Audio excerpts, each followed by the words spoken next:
Good evening everyone. नमस्कार सभी लोगों को। आज हम चर्चा करने वाले हैं एक बहुत ही इंटरेस्टिंग टॉपिक जो है efforts to revive the traditional knowledge through ग्रह नक्षत्र एंड राशि वाटिकास। It's an action oriented approach. और हमारे आज के मेहमान हैं doctor Deepak Kumar Chauhan. He is the head of department of law, central university of Punjab Bathinda. और इनकी नॉलेज के बारे में मैं क्या बताऊं, इनके पास इतनी सारी, इन्होंने अपनी जितनी भी एक्सपीरियंसेस हैं और इनका जो पैशन है प्लांट्स के लिए, जो पेड़ पौधों के लिए, जो इनका जो पेड़ पौधों के प्रति और जो हमारी जो वातावरण है उसके प्रति जो इनकी पैशन है, उसके बारे में सराहना इतने कम टाइम में नहीं होगा, इतने कम वक्त में नहीं होगा।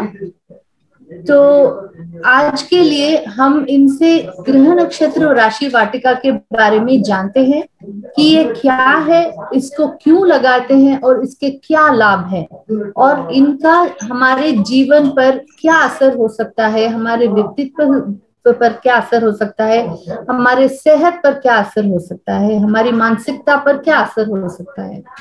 आइए दीपक चौहान जी से जानते हैं। सभी को मेरा सादर प्रणाम, नमस्कार। जो आज का टॉपिक हम लिए हैं, दस्तावेज या हमारे जो इंडियन सोसाइटी वो सोसाइटी है। दूसरा, कुछ लोग भारत में आते हैं आक्रमणकारी, आप उनको कहिए, या बस जाते हैं या रुक जाते हैं, या फिर कुछ लोग राज्य करने के बाद वापस निकल जाते हैं यहाँ से। भारत फिर से आजाद होता है। एक भारत की जो समाज है, सभ्यता है, वो उनके द्वारा लिखी गई है। तो अगर हम उनके द्वारा लिखी हुई चीजों को याद करते हैं या उन पर विश्वास करते हैं, तो एक तो भारतीय सोसाइटी वो सोसाइटी है, और एक सोसाइटी वो है जिसको कि हमको पहचानना है, जिसको कि हम करीब करीब भूल चुके हैं, क्योंकि हम उसको लिख ही नहीं पाए, या उसको हम जो गुरु शिष्य परंपरा थी उस परंपरा को नहीं निभा। ब्रीफ में इसकी सुनना चाहूंगा कि इम्पोर्टेंट जो क्वेश्चन हमारे साथ आता है या एक समाज चलता है, दैट इज द गुरु शिष्य परंपरा। ये गुरु शिष्य परंपरा क्या है? ये वो परंपरा है जो कि वैदिक पीरियड से पहले थी।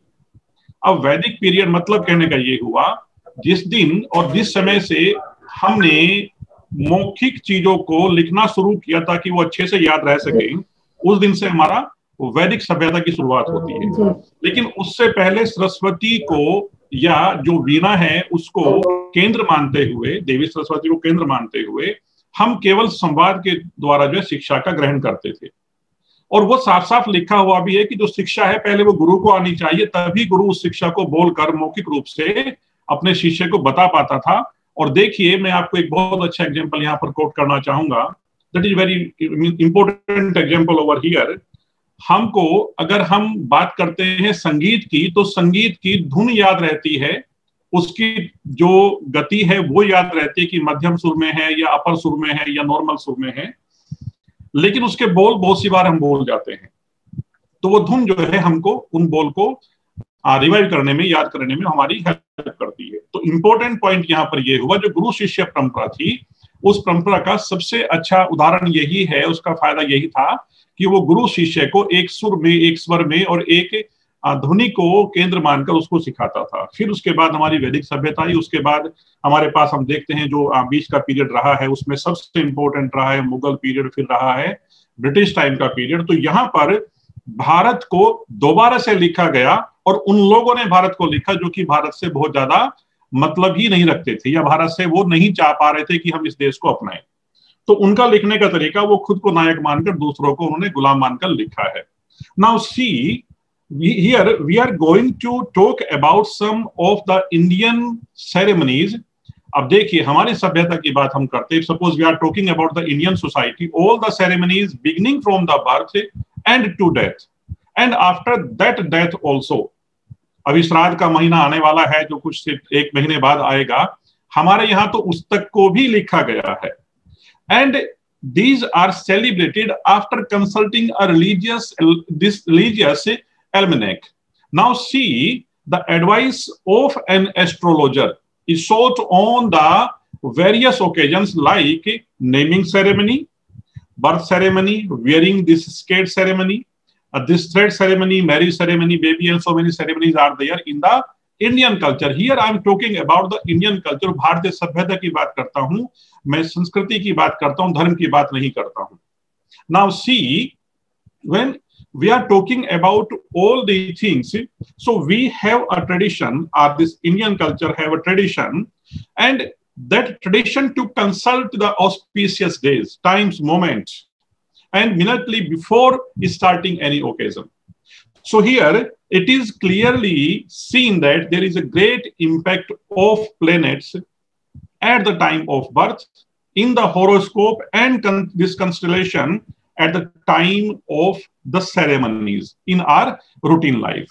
Now see, in astrology, it is clarified that person can be free from depression, sickness, physical, social, economical, mental, or the supernatural troubles by planting a plant or by planting a tree or a plant sapling relevant to this constellation existing at the time of god or goddesses. Now see, for this purpose, our forefathers, they specifically structure proposed to prepare for this devotee to worship a worth worshipping plants tree according to the status of divine constellation at the time of birth of a person.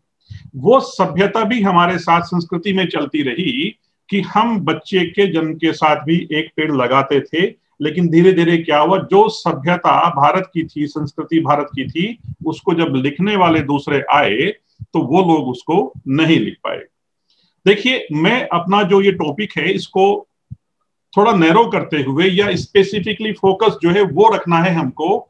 एक ऐसा ही संस्कार tradition हमारे साथ रहा है और वो ये रहा है कि जैसे हमारा पृथ्वी पर विभिन्न चीजों का विवरण है, ऐसा ही एक विवरण हमने आकाश में भी माना हुआ है. उस विवरण को पृथ्वी के ऊपर लाने के लिए हमारे जो माननीय वाइस चांसलर हैं प्रोफेसर राघवेंद्र प्रसाद तिवारी जी, मैं और मेरे साथी लोग उनको पंडित जी कहते हैं, इसलिए नहीं कि वो तिवारी जी इसलिए पंडित कहते नहीं, हमने उनका ज्ञान देखा है और उस ज्ञान का जो तरीका है उनका दूसरों को बांटने का वो भी देखा है, और पिछले 40 साल में जो सीखा वो उससे भी ज्यादा उनसे हमने इस 1 साल में सीखा. उसी बात को मैं आगे रखते हुए तो उनसे एक दिन विचार विमर्श चल रहा था, तो बोले कि आप ग्रह नक्षत्रों के बारे में कुछ कीजिए, सोचिए, और ऐसी एक वाटिका के बारे में आप सोचिए. उसी दिन से वो स्टडी शुरू हुआ. स्टडी शुरू होने के बाद उस ग्रह नक्षत्र राशि वाटिका, उससे पहले भी हम लोग ये काम कर रहे थे. मैं जो मेरे पिताजी के समान है, मेरे यहाँ पर नरेंद्र बस्सी जी, डे 1 से ही मैं उनसे जुड़ा हुआ हूँ. उनके साथ रहकर मैंने प्लांटेशन की शुरुआत भटिंडा में की, एक टीम जोड़ी और लगातार करते रहे. लेकिन ये उसमें एक नया आयाम जुड़ा प्रोफेसर तिवारी जी के आने के बाद. अब देखिए, ये ग्रह नक्षत्र वाटिका, हमारी ये वाटिका क्या है, सभी को मालूम है. कुछ ग्रह हैं, कुछ नक्षत्र हैं, कुछ वाटिका, कुछ जो है राशि हैं. अभी अगर हम देखते हैं, एक प्रिंसिपल हमारा है, principle of constellation means a configuration of star as seen from the earth. हम धरती से कुछ देख सकते हैं तो उसको हम बोलते हैं तारों का समूह या तारा मंडल या नक्षत्र मंडल. अभी जो नक्षत्र मंडल है उसका भी एक प्रिंसिपल है, वो प्रिंसिपल हमारा यहाँ पर जो भारत की वैदिक एस्ट्रोलॉजी है वहां पर साफ शब्दों में दिया हुआ है. Now this method is considered more accurate and infallible than other popular astrology system of the world. वो लोग हमसे कहीं ना कहीं लिए हुए या उनके पास कुछ सभ्यताओं के पास रहा होगा, मैं ऐसा नकार नहीं सकता, क्योंकि हम तो अपनी सभ्यता की बात करते हैं जो कि भाषा से भी प्राचीन है, संस्कृति से भी प्राचीन है और जो प्रथाएं हैं उनसे भी प्राचीन है. हम अपनी जो सभ्यता है उसको इंग्लिश भाषा के जन्म या उसके एडॉप्शन के साथ नहीं देख सकते. उससे पहले हमारी जो भाषाओं में उपलब्ध है, चाहे वो संस्कृत भाषा में है या प्राकृत में रहा है या पाली में रहा है या दूसरी जो हमारी रीजनल लैंग्वेज पंजाबी भाषा हमारी है, तमिल भाषा हमारी है, उन भाषाओं की सभी में जो लिखे ग्रंथ हैं उन सभी को स्वीकार करते हुए मैं ये कह सकता हूं कि जो मेथड हमने लिया है that is considered more accurate and infallible than other popular astrology system of the world. मैं ये दावे के साथ कहता हूं, क्योंकि हमारी भाषा पुरानी है, हम अंग्रेजी भाषा के लिखे इतिहास पर विश्वास नहीं करना चाहिए, ना ही कर सकते हैं। अभी in addition to that, if suppose we see in a monthly cycle between the main groups of stars in the sky through which the moon passes, the same combination of the moon and groups of stars is called that constellation.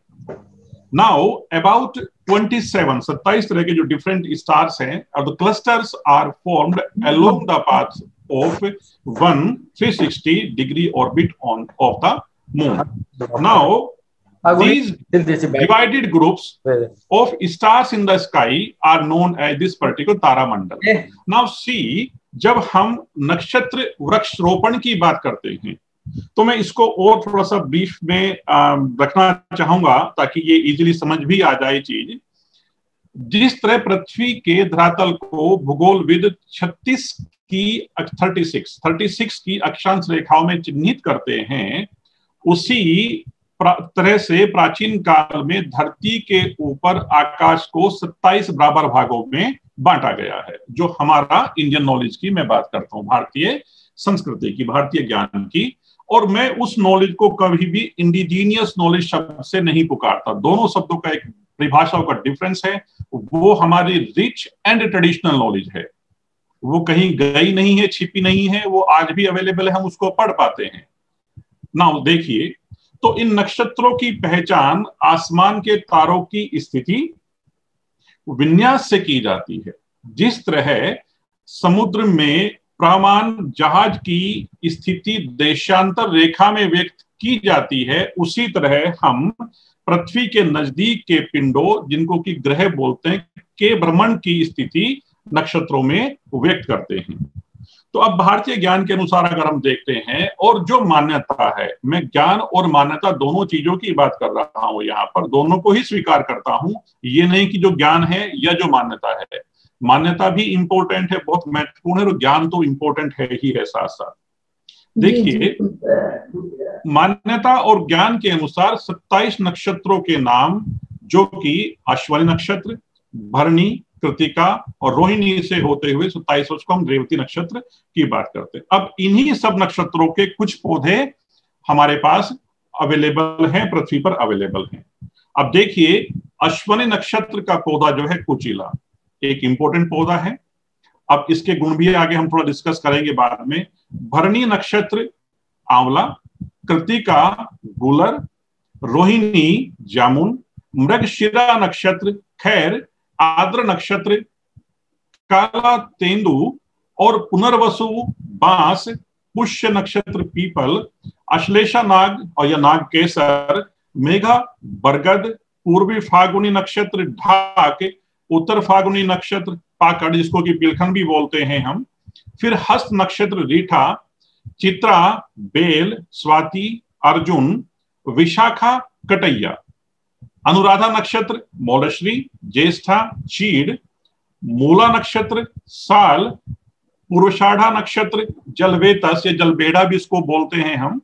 उसके बाद उत्तरषाढ़ा नक्षत्र एक कटहल का पौधा, श्रवण मदार, धनिष्ठा छोकर या शमी, या कि जिसको खेजड़ी बोलते हैं राजस्थान और पंजाब के इस एरियाज में, और पूर्व भाद्रपद नक्षत्र आम, उत्तर भाद्रपद नक्षत्र नीम और रेवती नक्षत्र महुआ। ये तो हुए नक्षत्रों के नाम व उनके साथ के कुछ पौधों के हिंदी नाम मैंने बताए हैं, जो कि लोकल लैंग्वेज में आप अलग तरीके से उनकी पहचान रखते हैं।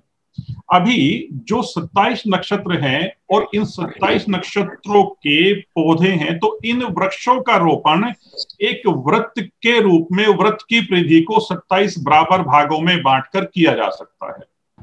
अब बात आती है कि 27 नक्षत्र हैं, तो एक व्रत की परिधि को 27 बराबर भागों में आप बांट दीजिए। 27 बराबर भागों में बांटने के बाद उनके स्थान में उनके जो सेंटर बनेंगे, उसमें आप उन पौधों को रोपित कर दीजिए, जो कि एक लिस्ट आपके साथ है, और वो लिस्ट आपको मिल भी जाएगी। मैं भी उसको शेयर आपके साथ करना चाहूंगा। इनके फायदे और इनका महत्व, मैं शुरुआत करता हूं सबसे पहले पौधे की, और वो पहला पौधे का जो कहीं ना कहीं उसका जो विवरण है, वो भगवान शिव के साथ भी जुड़ा हुआ है। वो एक तरह का पॉइजन है। कुचिला जो सबसे पहला पौधा है, लेकिन ये है कि उसका इस्तेमाल है वो मैक्सिमम दवाई है, उससे ही वो दवाइयां तैयार होती हैं। तो जो कुचिला वृक्ष है ये मध्यम ऊंचाई का एक वृक्ष होता है जो कि मध्य भारत के वनों में या क्षेत्रों में पाया जाता है। इसे टिकियानुमा बीजों में स्थित विष बहुत अधिक औषधीय महत्व का होता है। तो इसका जो सीड है वो विष है, सीधी सी बात मैं करता हूं। आंवला, आपको पता ही है कि विटामिन सी के लिए सब समृद्धम स्रोत जो है वो आंवले के अंदर मिलता है आपको। गुलर, इसकी भी जो संविधा है वो वृक्ष छायादार वृक्ष है। गुलर जो है शुक्र ग्रह की शांति के लिए इसकी संविधा प्रयुक्त होती है। ऐसे ही जामुन, काला तेंदु जिसको कि शीशम भी बोलते हैं हम, शीशम का वृक्ष जो है उसमें इस्तेमाल करते हैं। बांस इमारती लकड़ी के लिए भी काम आता है और ये घर की शांति के लिए भी आपको काम आता है। अभी मैं इस विवरण को ब्रीफ करते हुए, ये डिटेल में विवरण लिखा हुआ है, सबसे जो लास्ट का पौधा है यहाँ पर जो 27वां नक्षत्र हमारा है उसका पौधा होता है महुआ। महुआ के पौधे को गरीब का भोजन के नाम से जाना जाता है और ये जो पौधा है वो शुष्क पथरीली व रेतीली भूमि में उगने वाला वृक्ष है। गरीबों में इसकी उपयोगिता के कारण ही इस महुए को गरीब का भोजन नाम की संज्ञा या उपमा दी जाती है। अभी ये हुआ हमारा नक्षत्रों के बारे में। नक्षत्रों के बारे में हम 9 ग्रहों की बात करते हैं। 9 ग्रह को आप इससे नक्षत्र वाटिका के अंदर भी एक स्थापित कर सकते हैं परिधि के अनुसार। वैसे ही आप उसको आगे ले लीजिए चाहे पीछे ले लीजिए, डिपेंड करता है आपके पास क्या स्पेस है। या आप अपने जो हमारी एक प्रथा है, प्रचलन है, जैसे कि हम 9 ग्रहों की स्थापना करते हैं अपने पूजा पाठ के टाइम पर, तो उसके केंद्र में आप उस तरह से उसको चाकोर रूप से भी ले सकते हैं या उसका आप जो मल्टीपल सर्कल बनाकर भी उनकी स्थिति वहां पर स्थित कर सकते हैं अपनी नक्षत्र नवग्रह वाटिका में। देखिए अभी तक नक्षत्र वाटिका की बात कर रहे थे, अभी नवग्रह वाटिका की इसमें हम जोड़ रहे हैं। तो इसका मतलब ये है कि इनको अलग अलग ना बनाकर आप इकट्ठा भी कर सकते हैं। आपके पास जगह तो आप इसको अलग अलग भी बना सकते हैं। अब जब हम बात करते हैं 9 ग्रहों के बारे में, see again we are talking about the astrology. So we all know that in astrology it is believed that there are 9 planets which are controlling the destiny of a person or this earth or this nature also, and there are certain specified herbs which act as remedy to treat disastrous effect of these planets also। अभी नक्षत्र के बाद जो 9 ग्रह हैं उन 9 ग्रहों के प्रभाव को बढ़ाने के लिए या घटाने के लिए भी हम कुछ पौधों को इस्तेमाल कर सकते हैं और उनका वृक्षारोपण कर सकते हैं। अभी अगर हम यहाँ पर थोड़ा सा ब्रीफ में बात करते हैं इन सभी पौधों के बारे में, तो मैं बात करता हूं सूर्य नक्षत्र की, चंद्रा, बुधा, बृहस्पति, शुक्र, शनि, राहु और केतु। तो इनके लिए आप देखिए जो सूर्य के लिए है वो सोल, वाइटलिटी, दिस नर्वस, ये सब चीजें वहां पर आती हैं। तो इसके लिए नक्षत्र जो इनके लिए जो अब पौधे हैं वो कौन से हैं, ये एक इंपॉर्टेंट क्वेश्चन यहाँ पर है। तो सूर्य के लिए अकोन, अकोन को एक वन भी कहा जाता है और इसको जो हिंदी भाषा है, सामान्य भाषा है, उसमें इसको अक के रूप में देखा जाता है। आपने सुना होगा कि सफेद अक जो है वो घर के लिए बहुत अच्छा पौधा होता है। तो ये अकोन या एक वन जो है वो सूर्य का पौधा है और आप अपनी नक्षत्र वाटिका के साथ 9 ग्रह स्थापित कर सकते हैं। तो वहां पर आप एक वन को लगा सकते हैं, वो अकेला भी है तो भी वो एक वन की तरह खड़ा हुआ है, इसलिए उसको अकोन या एक वन कहा जाता है। फिर पलाश का पौधा आप उसके साथ चंद्रमा का रखें। मंगल के लिए खैर आपका, बुध के लिए चिरचिरी, फिर उसके बाद गुरु के लिए पीपल, सभी लोग आप जानते हैं। शुक्र के लिए गुलड़, शनि के लिए जो शनि है उसके लिए मेरा एक माफ कीजिए बीच में आपको रोक रही हूँ, एक सवाल था। तो आप अकोन के बारे में बात कर रहे थे कि वो एक ही जगह पर मतलब एक काफी है पूरा वन को रिप्रेजेंट करने के लिए। तो ये वाटिका का ये नहीं है कि कॉन्सेप्ट नहीं है कि सारे ग्रह नक्षत्रों को जो रिप्रेजेंट करते सभी एक जगह पर उगाए जाए। मैम इनको सभी को हम एक जगह ही उगाते हैं करीब करीब। इसको एक वन इसलिए कहा जाता है कि वन में तो बहुत सारे पौधे आपको मिल जाएंगे जी, और नहीं है तो सूख भी जाएंगे, वन सूख सकता है। लेकिन ये पौधा एक ऐसा पौधा है जहां पर आप इसको लगा देंगे, ये सिंगल पौधा किसी भी स्थिति में खड़ा रह सकता है और अपने आप को सर्वाइव करता रहता है। जैसे इसको बरसात मिलेगी, रेगिस्तान में ये काफी मिलता है और सिंगल पौधा खड़ा हुआ, लेकिन जैसे इसको बरसात मिलेगी, टेम्परेचर मिलेगा, नॉर्मल एनवायरमेंट आएगा, ये एक से मल्टीपल हो जाता है।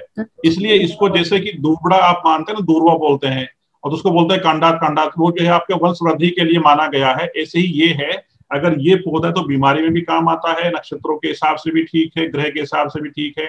तो ये इसकी एक पहचान है कि इसको एक वन इसीलिए कहा गया कि अकेला खड़ा है लेकिन वन के बराबर है, मतलब पूरा एक जंगल के बराबर इसको माना गया, इसलिए इसको कौन या एक वन कहा गया। धन्यवाद। तो राहु के लिए दूबरा और केतु के लिए कुश, ये है आपकी नवग्रह की स्थिति। इन नवग्रह के और राशि, जो नवग्रह और नक्षत्र आपके हैं, इसके पश्चात आप इनके चारों के टॉप पर जो है, जो टोटल आपका एक ये सर्कल बनता है, उसके ऊपर आप 12 राशियों के जो पौधे हैं उनको लगा सकते हैं।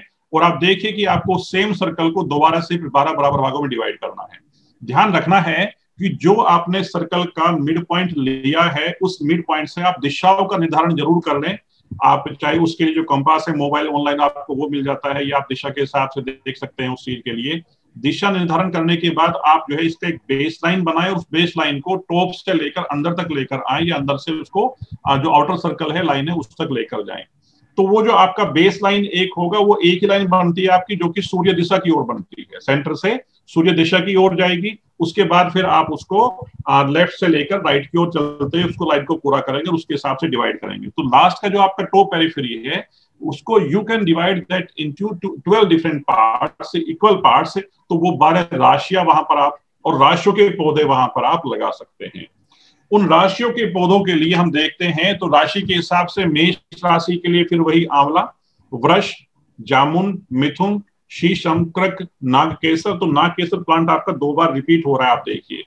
प्लास फिर रिपीट हो रहा है उधर। तो प्लास का जो पौधा है वो आपका ग्रह के लिए भी है, और प्लास का पौधा आपके राशि के लिए भी काम आता है, क्योंकि ग्रह और राशि जो है ये एक साथ कहीं ना कहीं चलती रहती है। जैसे चंद्रमा घूमता रहेगा, ऐसे ग्रह और नक्षत्र जो राशि आपके घूमते रहते हैं। तो इसमें जो लास्ट है आपका वो मीन है, तो मीन के लिए नीम का वृक्ष आपका वो रोपण आप कर सकते हैं अपनी राशि के नाम के अकॉर्डिंग। अभी इन सभी विवरण के बाद हम जो नेक्स्ट चलते हैं वो है जो नवग्रह वाटिका है। नवग्रह वाटिका का मतलब है means the 9 planets represented by the plants or trees or bushes or grasses which have the force of 9 planets. These plants and trees of 9 planets are planted in particular direction to get benefit. वो direction आपको याद रखना है। Benefit of 9 planets, आपको यहां से उनको भी फायदा पहुंचाना है और खुद से फायदा लेना है। And it is called the नवग्रह वाटिका। वाटिका जो शब्द है, ये वाटिका शब्द भी इंपॉर्टेंट है। हमारे यहाँ तो बाग बगीचे की बात करते हैं, ये वाटिका शब्द जो है वो भी बौद्ध धर्म में इसका विशेष जिक्र किया गया, वहां से वाटिका हमारे पास यहाँ पर आ रहा है। तो अब इसके साथ मैं बात करता हूं, जो नवग्रह वाटिका है वो इंपॉर्टेंट क्यों हो जाती है? Because that the source of energy is planted anywhere. अब इसको अगर ये नवग्रह वाटिका कहीं पर तैयार करते हैं तो ये एक एनर्जी का सोर्स है, ये उस क्षेत्र को भी सोर्स एनर्जी देगा, और उसके बाद जो आपका जो दूसरा जगह है वहां पर भी एनर्जी का सोर्स बन जाता है। And these plants represents different planets, represent different celestial forces, so this garden is used to get the power of नवग्रह। आपको नवग्रह की पावर इस गार्डन से वही मिल जाती है। अब नवग्रह की पावर क्या क्या हो सकती है, देखिए this is important point over here. अब मैं जो नवग्रह की पावर है उन पावर्स को 6 जगह डिवाइड करता हूं, और वो 6 जगह जो डिवाइड किया जा रहा है उनको the division that is coming from the, आपका जो मोरल है उसकी बात भी हम करते हैं, इंटेलेक्चुअल लेवल की बात भी करते हैं, और जो स्पिरिचुअल लेवल है उसकी बात भी करते हैं। इन सभी के साथ एडिशनली वो आपका जो नेचर है और एनवायरनमेंट है उसको भी फायदा दे रहा है। Now see it is used the power of नवग्रह। ये नवग्रह को पावर यहीं से देगा, उनके लिए एक ये एनर्जी सोर्स हुआ है। And it protects from various diseases problems including the non communicable disease. ऐसी भी स्थिति है कि अगर उस जगह जहां इसको लगाएंगे वहां पर ये कुछ बीमारी इसको आने ही नहीं देता है। इस पर कुछ रिसर्च भी हुआ है, that research is published in 2070। तो इन पौधों के वहां होने से उस हमें कुछ कम्युनिकेबल में प्रमाणित हुआ है। Now it gives the visitor person taking care of them healthy and wealthy life। ठीक है, आपको एक ये प्रेरणा भी मिलती है इसके साथ साथ। And plant early in auspicious time and in well directions, then it attracts the power of divine energy। अब आपको मालूम होगा, हमारी कमिंग जनरेशन को मालूम होगा, सभी को मालूम हो पाएगा that this is the benefit। अगर आपने नवग्रह वाटिका लगाई है तो वो अपने ग्रह को जानेंगे, ग्रहों को जानने के बाद उनके पौधों के नाम भी जानेंगे, वो उनको लगाने के बारे में सोचकर उस पर एक्ट भी करेंगे।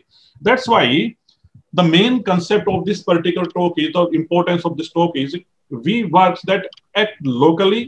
आप लोकल लेवल पर एक्ट कीजिए एंड सर्व ग्लोबली।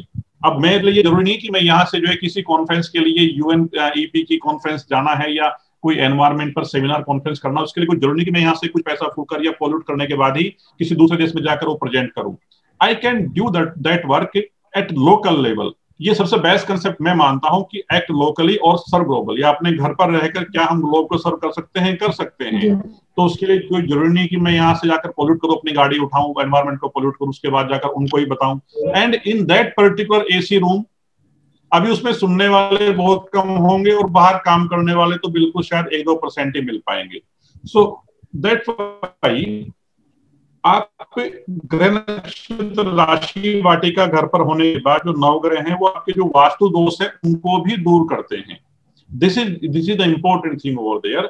एंड लिया तो आपको कहीं ना कहीं ये मन में आएगा कि मैंने आज ग्रह वाटिका लगाई है, नवग्रह को स्थापित किया है, मैं राशि वाटिका भी लगाऊंगा, उसके बाद ये लगाऊंगी, या उसके बाद में जो है जो हमारी नक्षत्र है नक्षत्र वाटिका भी लगाएंगे।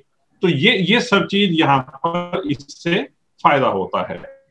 तो अभी मैं बात करना चाहूंगा, कंक्लूड करना चाहूंगा, क्योंकि आपने शायद टाइम 30 मिनट का ही दिया था। मेरा एक सवाल है दीपक जी, अगर कोई ये वाटिका बनाना चाहते हैं तो ये कहाँ बना सकते हैं? इनको जमीन कैसी जमीन चाहिए होगी और उसमें क्या दिक्कतें होंगी उन पेड़ पौधों को लाने के लिए और उस वाटिका को बनाने के लिए, और उसकी क्या प्रक्रिया होगी? सीमा जी, सबसे पहले तो आपको जमीन चाहिए होगी, ये तो बात बिल्कुल तय हो चुका है। जमीन आपको चाहिए कि सबसे पहले ये अच्छा तय हो चुका। जमीन के सवाल ये हुआ अबाउट दैट लैंड और एरिया, वो आपके गार्डन में भी हो सकता है, आपका जो वर्किंग प्लेस है वहां पर भी हो सकता है, और आपको फिर भी लगाना है और कोई जगह नहीं है तो वो जो है छत के ऊपर भी हो सकता है।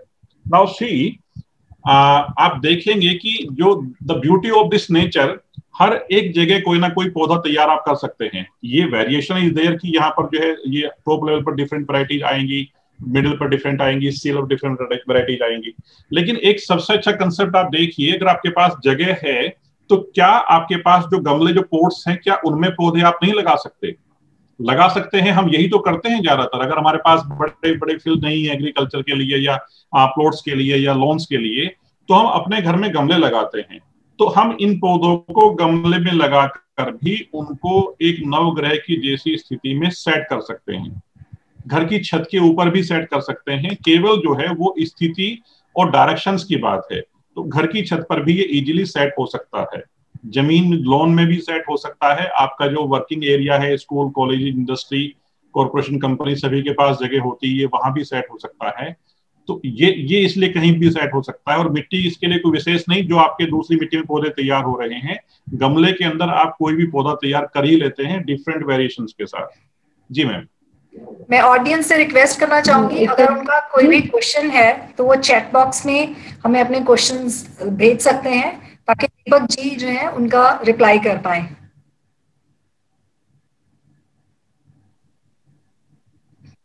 Any questions? Any questions from our audience?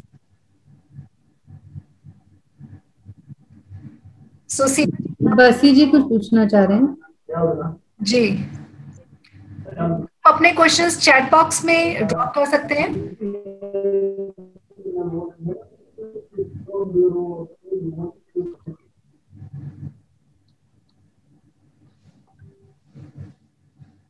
सीमा सीमा जी आप कंटिन्यू कीजिए नेक्स्ट क्वेश्चन से।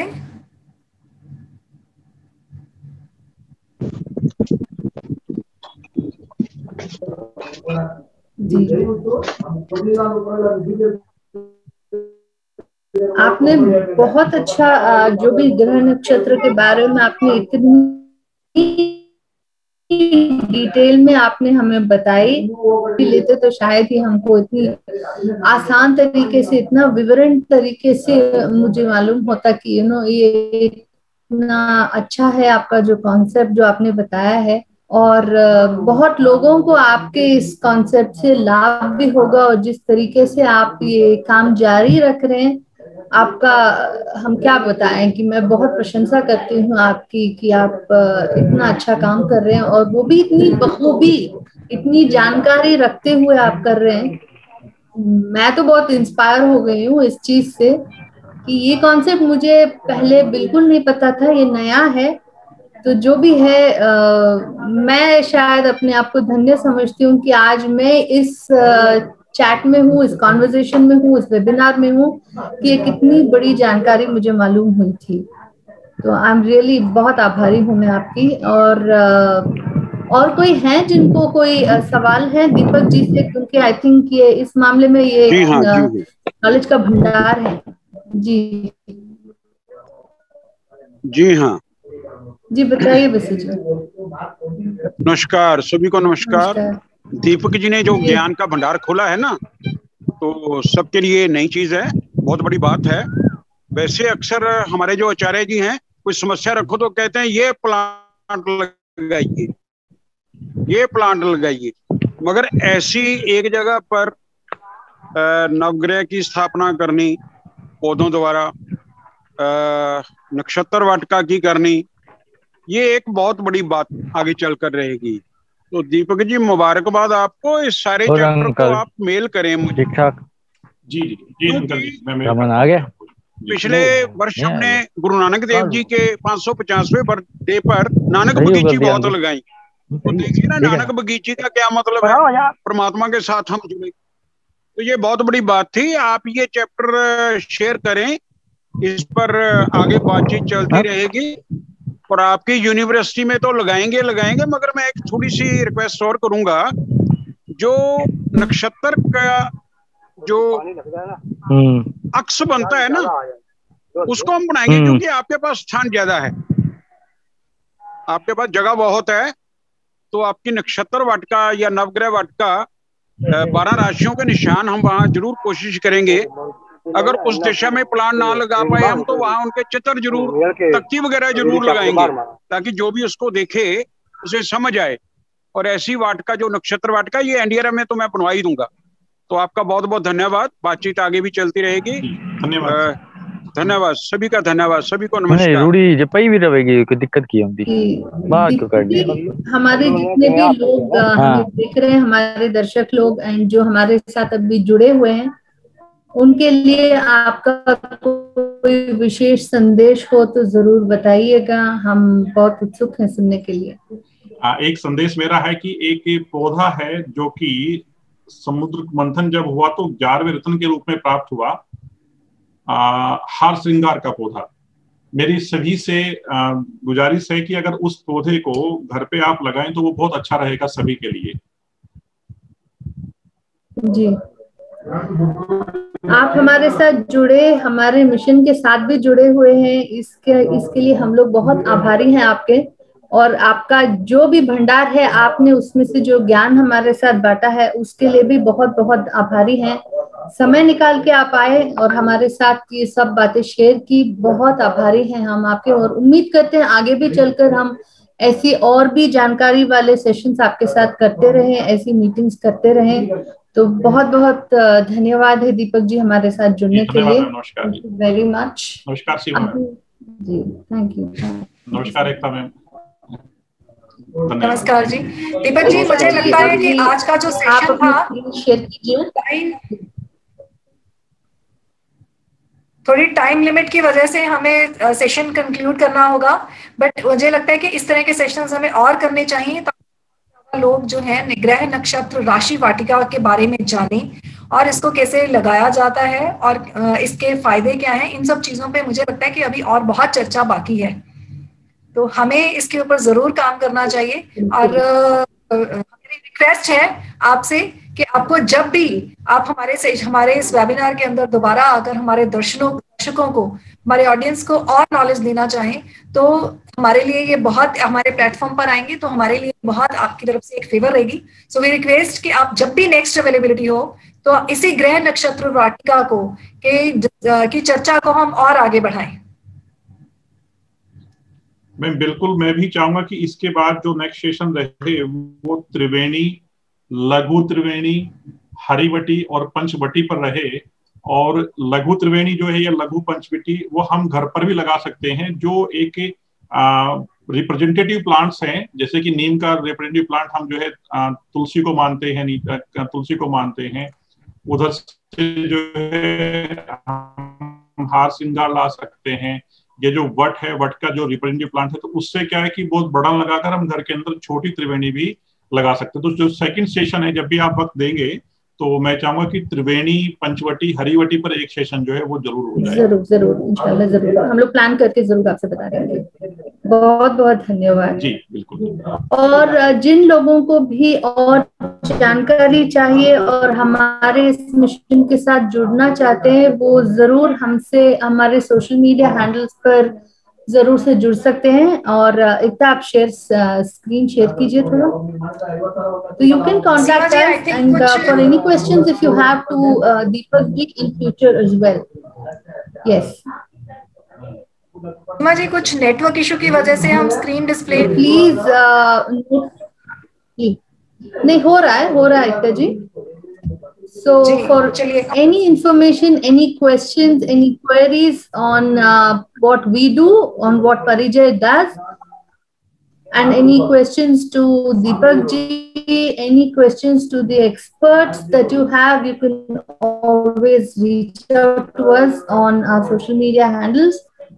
एंड किसी ने चैट बॉक्स में पूछा था रिकॉर्डिंग के लिए, तो आपको ये इन सोशल मीडिया हैंडल्स पर मिल जाएगी, आपको यूट्यूब पर मिल जाएगी आज की रिकॉर्डिंग। तो जो भी जानकारी आपने मिस आउट किया, you can get on any one of these platforms. Thank you all for joining us for this session. We hope to have more wonderful sessions like this. Deepak ji, Basi ji and to all our audience, thanks a lot हम लोगों के साथ जुड़ने के लिए। So good evening and take care, stay safe, and that's it for today evening. Thank you. नमस्कार जी, मैं last में ये बोलना चाहूंगी कि जो भी हमारे इस मिशन के साथ जुड़ना चाहते हैं वो हमें बॉक्स में अपने सारे लिंक्स और फोन नंबर्स शेयर कर रहे हैं। तो हमारी रिक्वेस्ट है कि जो भी हमारे साथ इन प्लांटेशन के मिशंस में जुड़ना चाहते हैं वो हमें इन नंबर्स पर और इन कॉन्टैक्ट्स पर जरूर कॉन्टैक्ट करें।